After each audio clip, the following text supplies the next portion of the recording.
Nasa 48 sa 77 lalawigan sa Thailand ang mayroong mataas na antas ng ultrafine dust o PM2.5 particulate matter sa hangin.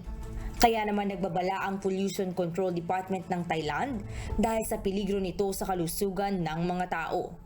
Ang mga lugar na may mataas na antas ng dust ay Bangkok, Patumtani at industrial regions gaya ng Samut Prakan at Samut Sakhon. Kaya naman naka-high alert na ang mga lungsod at probinsya upang agarang maisagawa ang mga kinakailangang hakbang at matugunan ang severe air quality crisis.